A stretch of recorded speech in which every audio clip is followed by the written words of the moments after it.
In this photo jam, we're going to be taking a look at the Edo-Tokyo Open-Air Architectural Museum.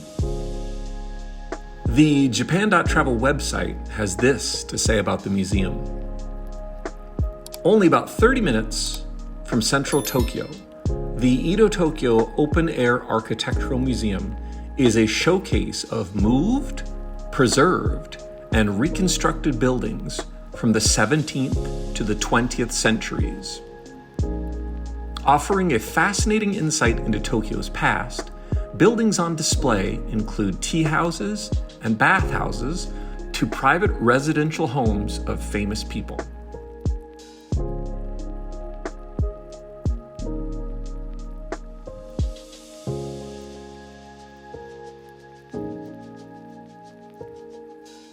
This was part of the day's agenda put together by my friends Jamie and Shauna, who were kind enough to acquire me a ticket to the Ghibli Museum, featured in an earlier video.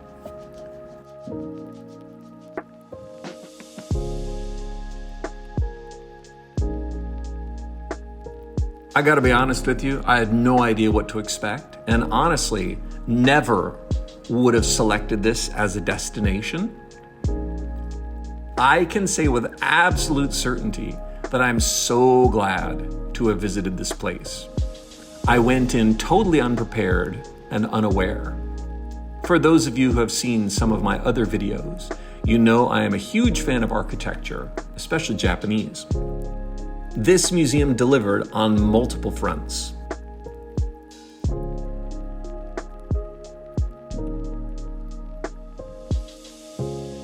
I think videography was prohibited, but not photography. That's the only way I can make sense of the fact that I didn't shoot any video, but took tons of photos.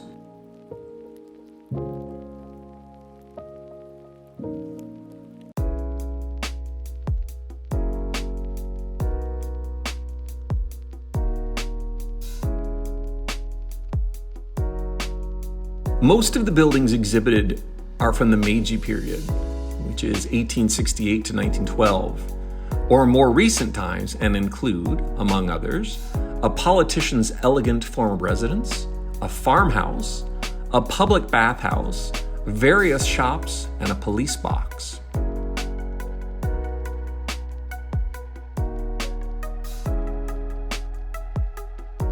The museum is a branch of the superb Edo-Tokyo Museum in Tokyo's Ryogoku district. Did I get that right? There's a west zone, a central zone, and an east zone. The east zone was definitely my favorite section. It really felt like going back in time. It was extremely immersive and really gave the feeling of stepping through an old town in Japan.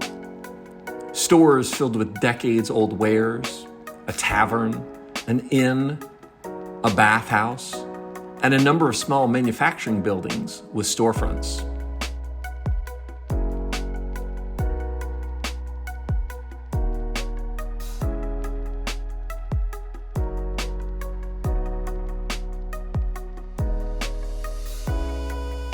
According to a website I found, the East Zone of the Edo-Tokyo Open-Air Architectural Museum in Tokyo served as a major inspiration for Studio Ghibli's Spirited Away, particularly for the abandoned town setting.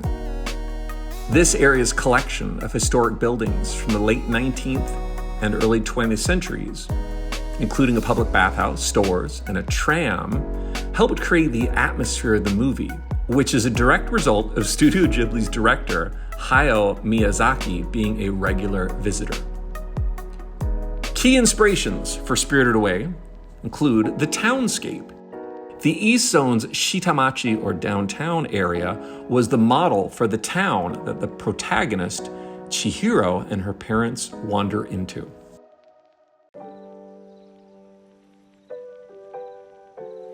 The Kodakarayu public bathhouse within the East Zone is a direct visual reference for the Abu Raya bathhouse in the film. The interior of the Takei Sanshodo stationery store is said to have inspired the boiler room and the work of the character Kamaji.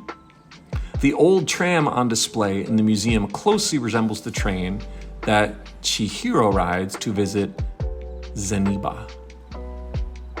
I grabbed all that from a website that described directly the inspiration for Spirited Away.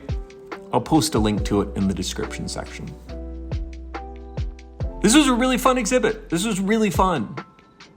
Great to be able to sort of look and touch and poke around. Some of the things were sealed off, like you couldn't play around in the grocery store.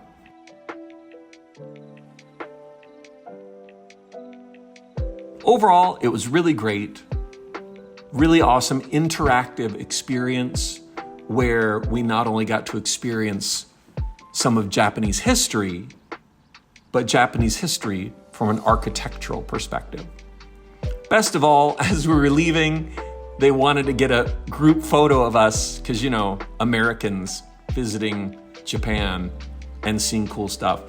The bus ride home was wild. A guy sort of adopted us as his native children and hung out with us for a little bit, and finally took a lovely train ride back to my station, and that wrapped up that day's adventure. Hope you liked the video. Thanks so much for watching, and as always, we'll see you for the next one.